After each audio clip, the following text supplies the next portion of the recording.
الحمد لله رب العالمين وبه نستعين على أمور الدنيا والدين وصلى الله وسلم وبارك على نور المبين وآله وأتباعه أجمعين في ذكر المعجزات የመልእክተኛውን ተአምራት ምናወሳበት ተከታታይ አምድ ነው።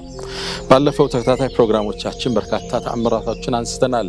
እንዴት ጨረቃ እንደስከፈሉ፣ እንዴት እጃቸው ላይ ውሃ እንዳፈለቁ፣ እንዴት ግዑዝ ነገሮች እንዳናገሩ ተመልክተናል። በሽተኞችን እንዴት እንዳከሙ አስተውለናል። ዛሬም ተከታዩን ክፍል እንመለከታለን። ረሱሉ አለይሂ ሰላቱ ወሰላም ልክ እንደ ሁሉም ነቢያቶች በርካታ ተአምራትን አላህ ሰጥቶ ልኳቸዋል። አላህ ሁሉን ነቢያት ወደ ሰው ልጆች ሲልክ ሌሎችን የሚያሳምኑበት ከጌታ ለመላካቸው ምልክት ይሆን ዘንድ ተአምራትን ሰጥቷቸዋል። ለቀድ አርሰልና ሩሱለና ቢልበይናት ቢልሑጀጅ ልዋዲሓት ግልጽ በሆነ መረጃ ወልአያት ልባሂራት ወልሙዕጅዛት ልዛሂራት ተአምራት ለነቢያቶች ሁሉ ተሰጥቷል። ሙዕጅዛ ተሰጥቷቸዋል። ሙዕጅዛ ያዕኒ ማ ያዕጀዙ عليه الإنسان أن يأتي بمثله ሌሎቹ አምሳያውን ሊያመጡለት ሚሳናቸው ነገር ሙዕጅዛ ይባላል። ሁሉም ነቢያት ታዲያ የተሰጣቸው ተአምራት ጊዜያቸውን የዋጀ ተጨባጫቸውን ያማከለ የማህበረሰቡን ግንዛቤ የመጠነ ነበረ። ረሱሉ አለይሂ ሰላቱ ወሰላም ልክ እንደነሱ በርካታ ተአምራትን አላህ ሰጥቷቸዋል። የተአምራቶቻቸው ሁሉ አስኳል ሻኛ ቁርአን ነው። እሱ እስከ የውመል ቂያማ ይቀጥላል። እንዲሁም በርካታ ተአምር በህይወት ቆይታቸው አላህ በእጃቸው ላይ እንዲከሰት አድርጓል። ዛሬ ቀጣዩን ክፍል እንመለከታለን። እንዴት በሽተኛ በእጃቸው ይድን እንደነበር እናያለን። የሚገርም ታሪክ ነግራችኋለሁ። አስተምሮቱም ከሱ ውስጥ እናወጣበታለን። ከኸይበር የተወሰነ ርቀት አካባቢ የሚኖር አንድ ግለሰብ ነበር። ይሁዳ ነው። የሂጃዝ ትልቁ ነጋዴ ነው። ታላቅ ባለሀብት ነው። ስሙ አቡ ራፊዕ ይባላል። ይህ ግለሰብ ነቢዩን አለይሂ ሰላቱ ወሰላም በጠላተኝነት አውጆ መንቀሳቀሱን ለዓመታት ቀጥሎበታል። ረሱሉን አለይሂ ሰላቱ ወሰላም ለማጥቃት ያልቆፈረው ጉድጓድ የለም። ቁረይሽም ሰራዊቱን አደራጅቶ እንዲመጣ ኢንቨስት ያደረገው እሱ ነበር። ገጠፋንን ያደራጀው እሱ ነው። ረሱሉን አለይሂ ሰላቱ ወሰላም በተለያየ ጊዜ ለማስገደል ያላደረገው ጥረት የለም። ከዚህም በማለፍ የፕሮፓጋንዳ ዘመቻውንም ይቀጥልበታል። ገጣሚዎችን፣ ሴት ዘፋኞችን እየቀጠረ ረሱሉን አለይሂ ሰላቱ ወሰላም ማውገዝ፣ መተቸት፣ ተልኳቸው ማንቋሸሽ ስራው ነው። አቡ ራፊዕ እስልምና ላይ የተነሳው ችግር ሁሉ ከጀርባ የነበረ ግለሰብ ነው። አስቸገራቸው። ረሱልን ሊገላቸው ይሞክራል፣ አይሳካለትም። ቁረይሽን አደራጅቶ በመሳሪያ ይልካል፣ አይሳካለትም። ያልሞከረው የለም።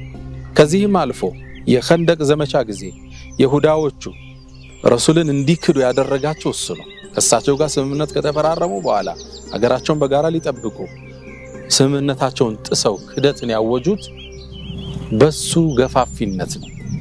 ይህ የችግር ቁንጮን የሆነን ሰው ረሱሉ እንዲወገድ ፈለጉ። መሊ ቢአቢ ራፊዕ አሉ። ማን ነው አቡ ራፊዕን ጥግም ያስዝልኝ ብለው ሲናገሩ ከሰሃቦቹ 3 ሰዎች ተነሱ። በመሪነት አብዱላህ ብኑ አቲክ ተነሳ። እሱን መሪ አድርገው 3 ሰሃቦችን ወደ አቡ ራፊዕ ላኳቸው። የሚገርማቸውን ተመልከቱ። እነዚህ ግለሰቦች ወደ ኸይበርም አልፈው ነው የሚሄዱት። ስለዚህ ሲሄዱ ስትራቴጂካሊ ጥንቃቄ መውሰድ አለባቸው። ምን አደረጉ? ኩና ነሲሩ ቢለይል ዱነ ነሃር ይላሉ። ቀን ቀን ሰው እንዳያያቸው ወደ ምን እየሄዱ ነው? እነዚህ መልእክተኛው ባልደረቦች አይደሉ ተብሎ እንዳይታወቅ ፕሮግራማቸው፣ እቅዳቸው እንዳይከሽፍ በሌሊት እንሄድ ነበራሉ። በሌሊት ተጉዘው የአቡ ራፊዕ ቤተ መንግስት አካባቢ ደረሱ። ቤቱ በጣም ሰፊ ነው። ትልቅ ግቢ ነው። በርካታ ቤቶች ያሉት ነው። ሰፊ ዘበኞች ጥበቃ ያለበት ቦታ ነው። ትልቅ ባለ ሀብት ነው።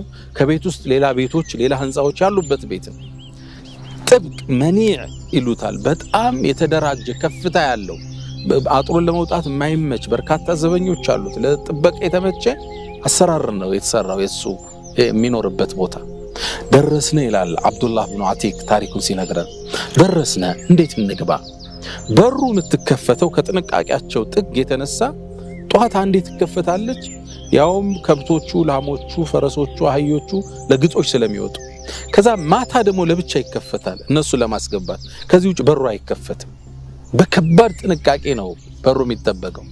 በር ላይ ያለው ዘበኛ እያንዳንዱ ሰው በመልክ ያውቀዋል። ሰራተኛውን፣ ቤተሰቡን፣ እንግዳውን ሁሉ እሱ ካልፈቀደ መግባት አይቻልም። አብዱላህ ኢብኑ አቲክ ጓደኞቹን ራቅ ካለ ቦታ አስቀምጦ እስኪ ቆይ ልሂድ ወደ በሩ ዘበኛውን ተግባብቼ መግባት ብችል ተጠጋ። ቢጠብቅ በሩ አልተከፈተም። በጣም ለረጅም ሰዓት ቆየ። መጨረሻ ላይ የፀሐይ መግቢያ አካባቢ ከብቶቹን እየነዱ ግመሎችን እየነዱ የአቡ ራፊዕ ሰራተኞች ወደ ግቢያቸው ገቡ። ለመግባት አልተመቸኝም አለ አብዱላህ ኢብኑ አቲክ። ምክንያቱም ፊታቸውን እያየ ማነው ወዴት ነው እያለ ነው የሚያስገባው። አልተመቸኝም፣ እዛው ላይ ቁጭ አልኩ። እንዴት አጥሩን በሌላ በኩል ዘልዬ ልገባ እንደምችል የመልእክተኛውን ተልእኮ እንዴት መፈጸም እንደምችል መጨነቅ ጀመሩ። የአላህ ቀድር ሆነና ድንገት አህያ ጠፍቶናል ብለው ለማግኘት በምሽት ወጡ። ኩራዛቸውን ፋኑሳቸውን ይዘው ችቧቸውን አብርተው ወጡ ፍለጋ። ይሄ መልካም አጋጣሚ ነው። ከነሱ ጋር አብሮ ውር አለ። ከዛም ዘበኛው በር ላይ እናንተ ሰዎች ካላገኛችሁት ግቡ በሩን ልዘጋው ነው አለ ሲል አብሬ ጠጋልኩ። አንተ ቶሎ አትገባም እንዴ አለኝ። ተደርቤ ተጋፍቻ አብሬያቸው ገባዋል። የአላህ ፕሮግራም። ልክ እንደገባው የአህዮች ማስቀመጫ በረት አገኘው። እዛ ውስጥ ራሴን ደበቅኩት። ከዛም ከርቀት ዘበኛው ቁልፉን የት እንደሚያስቀምጠው ተመለከትኳል። አየሁት ሲያስቀምጥ የሆነ ቦታ ጠበቅኳል። አቡ ራፊዕ ከግቢው ውስጥ ሌላ ደግሞ ቤት አለ፣ ሌላ ግቢ አለ። በርካታ ቤቶች አሉበት። እዛ በርካታ ቤቶች ማለት ደግሞ የሱ የራሱ ከስር ቤተ መንግስት የሚመስል ቤት አለ። ከርቀት ድምጽ ሰማለሁ። እንግዶች አሉት፣ ያወራሉ፣ ይስቃሉ ምናምን ነው። እንግዲህ በዛ ምሽት ነብዩም አለይሂ ሰላቱ ወሰላም ለየተቹ እቅድ ያወጡ የሚወያዩበት ምሽት ነው። እየጠጡ እያወሩ እየተጫወቱ ከዛ ሌሊቱ በጣም እየገፋ ሲሄድ ከአቡ ራፊዕ ቤት ወጣው ሰዎቹ እንግዶቹ እሱ አካባቢ እሱ ቤተ መንግስት ዙሪያ ካሉ ቤቶች እንግዶቹ ተመልሰው ገቡ። ያኔ ከአህዮቹ በረት ወጣሁና ቁልፉ ያለበትን ቦታ ጃንስቼ በሩን ከፈትኩት ይላል። ድንገት ጥቃት ፈጽሜ ተሳክቶልኝ ስወጣ በሩ ተዘግቶ እንዳላገኘው በሩን ከፍቼ ትንሽ በስሱ ከፍቼ ተውኩት ይላል። ከዛም ተመለስኩ። ወደ አቡ ራፊዕ በመሰላል ወጣው። የሱን ቤት ለማግኘት በትልቅ መሰላል ደረጃ ወጣችሁ። እዛ ወጣው። እነዛ እንግዶች ገብተዋል በየቤታቸው። ድንገት እሱ ጋር እርምጃ ስወስድ ወጣው እንዳያጠቁኝ ብዬ የነሱን በር ከውጭ ቆለፍኩት ይላል። ተመልከቱ የሄደበትን አካሄድ። የነሱን ቆለፍኩና የአቡ ራፊዕን ቤት ከፍቼ ገባው ይላል። ወደ ውስጥ ገባው። ሌሊቱ ሙሉ ጨረቃ ያለበት ምሽት ነበር። አጋጣሚ ጨለማ ነው ግን አልታየኝም ይላል። በጣም የሚገርማችሁ አብዱላህ ኢብኑ አቲክ የማየት ችግር ነበረበት ይላሉ ኢብኑ ሐጀር ሸርሑ ላይ። በዛ ጨለማ ገባውና የአቡ ራፊዕ መኝታ ቤት ደረሱ። የት እንዳለ ግን ማየት አልቻልኩም። ድምፅ አወጣውና አቡ ራፊዕ ብዬ ጠራሁት። ስጠራው ምን አንተ አለኝ። አሁን ወደ ድምፅ ወዳለበት ቦታ ቀጥታ ሄጄ በሰይፍ የወረድኩበታል፣ መታሁታል። ገደልኩት ብዬ ሩጬ መውጣት ስጀምር ሲያቃስት ሰማሁት። አልሞተም፣ ተጎርቷል። አሁንማ ጉዳይን አልፈጸምኩ፣ ሊድን ይችላል ይህ ሰው። ተመለስኩና ልክ ከዘበኞቹ አንዱ መስዬ ድምፄን ቀየርኩና ልክ አዳኝ ተከላካይ መስዬ አቡ ራፊዕ ምን ሆንክ እንዴ አልኩት። የሆነ ሰው መታኝ አለኝ። ልክ አሁንም ወደ ድምፁ ቦታ አድኩና ደገምኩት አለ። ልክ አሁን ጨርሻለሁ ብዬ ወሰንኩ። ሩጬ መውጣት ስጀምር ዘበኞቹ ሳይነቁ ብዬ አሁንም ሲያቃስት ሰማሁት። አልጨረስኩም ኃላፊነቴም ማለት ነው። ተመለስኩ። ለሶስተኛ ጊዜ ድምፄን ቀይሬ ከዘበኞቹ አንድ፣ ከጋርዶቹ አንድ፣ ከእንግዶቹ አንድ መስዬ ድምፄን ቀይሬ አቡ ራፊዕ ምን ነካ አልኩት። የሆነ ሰው መጥቶኝ ነው አለኝ። አሁንም ወደ ድምፁ አቅጣጫ ሄድኩና በሰይፌ ሆዱን ተንተራስኩት ይላል። ልክ የሰይፌ ድምፅ የጀርባ አጥንቱን ድምፅ ነክቶ ሲያልፍ ድምፅ ተሰማኛል። ፈአይቀንቱ አኒ ቀተልቱ እንደገደልኩት እርግጠኛ ሆንኩ ይላል። በጣም ደስ አለኝ። በፍጥነት መውጣት ጀመርኩ። ምነው እሱ ሁለት ሶስት በኃይል ስለጮኸ እንግዶቹ መንቃት ጀምረዋል። ግቢ ውስጥ ድምፅ መሰማት ጀምሯል። ማን ነው? ምን ተፈጠረ? ረብሻ ተጀምሯል። በፍጥነት መውጣት ጀመሩ። ከሱ ቤት ወጣው። ከሱ ግቢ ወጥቼ ደረጃውን እየወረድኩ መሰላሉን እያለው ለነገርኳችሁ የማየት በሌሊት ችግር ነበረበት። የጨረስኩ መስሎኝ ስወርድ ርቀት ነበረው። እግሬ ተሰበረ ይላል። ከዛ ምን ላድርግ? ዘበኞቹ እየወጡ ነው። ህዝብ እየነቃ ጥምጣሜን ፈታውና እግሬን ጥብቅ አርጌ አስሬ ወደ በሩ ባንድ ግሬ ሰይፌን ተንተርሽ ያነከስኩ ወደ በሩን ደግሞ ከፍቼው ነው የገባው። ወጣዋል። እዛ ረብሻ ተፈጠረ። ግቢ ውስጥ ምንድነው የተፈጠረው? ሁከት ተፈጠረ። ወጣው ርቀት ከሱ ቤተ መንግስት ርቀት ወዳለ ቦታ ጓደኞቹ ጋር ደረስኩ። ምን ተፈጠረ አሉ። فقلت قتل الله ابا رافع አላህ እኮ አቡ ራፊዕን ገደለው አልኳቸው። ደስ አላቸው። ታዲያ ወደ መዲና እንሂድ፣ ነብዩና አለይሂ ሰላቱ ሰላም እናበስራቸው፣ ይሄ እስላም ጠላት ከተገደለ ብለው አሉኝ። ላ አልሄድም፣ ጠዋት ተነስተው ሐዘን እስኪያውጁ ድረስ አልሄድም አላቸው። በአረቦቹ ባህል ወይ መዛካይ በነበረው አንድ ሰው ትልቅ ሰው ሲሞት ጠዋት ላይ ከቤቱ ጣራ ላይ ተወጥቶ ሐዘን ይነገራል። ገሌ ሞተ። ከዛም ስለሱን በማወደስ ደግሞ ግጥሞች ይዘመራሉ። ይሄ ባህል ነው። ይሄ እስኪሆን ድረስ አልሄድም አልኳቸው። እናንተ ግን ሂዱ፣ እኔ ደርስባችኋለሁ። እስከዛው ነብዩና አለይሂ ሰላቱ ሰላም አበስሩ አልኳቸው። ቁጭ ብዬ ጠበቅኩ። እግሩ እንደተሰበረ ነው፣ አስሮታል፣ በጣም ታሟል። አንዲት አህያ ጥለውልኝ ሄዱ ይላል። እዛ ጋር ቁጭ አልኩ።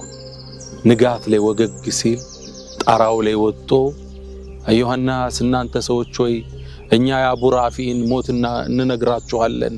የሂጃዙ የአረቡ ዓለም ታላቁ ነጋዴ ዛሬ ተገሏል ብሎ አወጀ።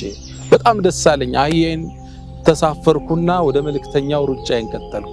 ያላህ ፕሮግራም ሆኖ እነሱ ከመልእክተኛው ሳይደርሱ አለይሂ ሰላቱ ሰላም ደረስኩባቸው። ነብዩን አገኘናቸው። ምን ተፈጠረ አሉኝ። قلنا يا رسول الله قتل الله ابا رافع አቡ ራፊዕን እኮ አላህ ገደለ አልኳቸው። በጣም ደስ አላቸው። ረሱላህ ሰለላሁ ዐለይሂ ወሰለም ትልቅ ሚሽን ፈጽመው መጡ።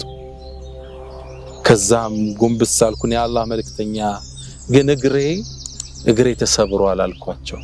فقال النبي ابسط رجلك እግርን ዘርጋው አሉ። እግሬን ዘረጋው። አብጧል፣ ታጥፏል፣ ቆስሏል። ረሱል አለይሂ ሰላቱ ሰላም እጃቸውን አስቀመጡና ልክ ሲያነሱት እግሬ ሙሉ ለሙሉ ህመም እንዳልነበረ ሰው ተሻለኝ ይላል። هذه من معجزاته عليه الصلاه والسلام። ይህ እንግዲህ ከተአምራታቸው ውስጥ አንዱ ነው። በሽተኛን የአቡ ቀታዳን አይተናል። አይኑን መልሰውለታል። እጅ የተቆረጠን ጠግነዋል። እግር የተሰበረን አድነዋል። ይህ እንግዲህ ከነብዩ አለይሂ ሰላቱ ሰላም ተአምር አንዱ ነው። በሽተኛን በዚህ መልኩ ያድኑ ነበር። የአቡ ቀታዳ አይን ወጥቶ ያለ እንዴት ወደ ቦታው እንደመለሱት ተመልክተናል። ረሱል አለይሂ ሰላቱ ሰላም እስኪ ከዚህ ተአምር ምን አስተምሮት እናወጣለን? የመጀመሪያው የነብዩ አለይሂ ሰላቱ ሰላም አላህ የሰጣቸው በርካታ ተአምራቶች ውስጥ አንዱ እንመለከታለን፣ በሽተኛን ማዳን። ሁለተኛ ሰሃባዎቹ ስትራቴጂስቶች እንደነበሩ እናያለን። እኔን ታሪኩን ቋጭቼ መናገር እችላለሁ። ዝርዝሩን የነገርኳችሁ እንዴት ስትራቴጂስት ነበሩ። ሰሃባ ሲባል ምጡቅ አስተሳሰብ ያለው፣ እይታቸው ሰፊ፣ ተጨባጩን የሚረዱ፣ ከጠላት የቀደመን እቅድ ማውጣት የሚችሉ ሰዎች ነበሩ። ተመልከቱ፣ ሲሄዱ ቀን እየተኙ ሰው እንዳያቸው ሌሊት ነበር የሚጓዙት እዛ ቦታ እስኪደርሱ። አንድ በሉ። ሁለተኛ አቡ አብደላህ ብኑ አቲክ ለመግባት ያደረገውን ቴክኒክ እናያለን። ከእንዴት ከጠባቂዎቹ ከረኞቹ ጋር እንዴት ተደረበው በጨለማ እንደገባ። ሶስተኛ እንዴት በሩን ቀድሞ ከፍቶት እንደገባ እናስተውላለን። ምክንያቱም እርምጃ ወስዶ ሲመለስ ተዘግቶ ሊጠብቀው ይችላል። ለመውጣት ደግሞ የሚመች ግቢ አይደለም፣ ትልቅ ቤት ነው። በጣም በትልቅ ጥንቃቄ የተሰራ ነው። አራተኛ ሲሄድ አቡ ራፊዕ ግን ሲያጫውቱት ያመሹት እንግዶች አሉ። ቀድመው ደርሰው ሊያድኑት ይችላሉ። እነሱን ቀድሞ ከውጭ ቆለፋቸው። አምስተኛ ከገባ በኋላ አቡ ራፊዕን የት እንዳለ ማየት አልቻለም። በድምጽ አዋዛው። ድምጽ ሲያወጣለት ነው ሄዶ ያጠቃው። ከዛስ እንዳጠቃው ደግሞ አልሞተም። እንዴት ያጥቃው? ተመሳሳይ ድምጽ ቢያወጣ አጥቂ ጠላት መሆኑ ሊታወቅ ነው። ከዘበኞቹ የአንዱን ድምጽ አስመስሎ አወጣ። አሁንም አጠቃው። ሶስተኛ ሌላ ድምጽ ፈጠረ። እያችሁት የሰሃቦቹ አስተሳሰብ ብቃት፣ ቴክኒክ ከጠላቶቻቸው የገዘፈ እይታ ስለነበራቸው ነው። በጥቂት ዓመታት ውስጥ የዓለምን ትላልቅ ኢምፓየር፣ የሮማን ኢምፓየር፣ የፐርሻን ኢምፓየር ድባቅ መተው የዓለም ነገስታት መሆን ይቻሉት። ረሱል አለይሂ ሰላቱ ሰላም ተአምራቸው ተነግሮ የሚያልቅ አይደለም። ተአምራታቸው እንዲያወሳን እንቀጥላለን።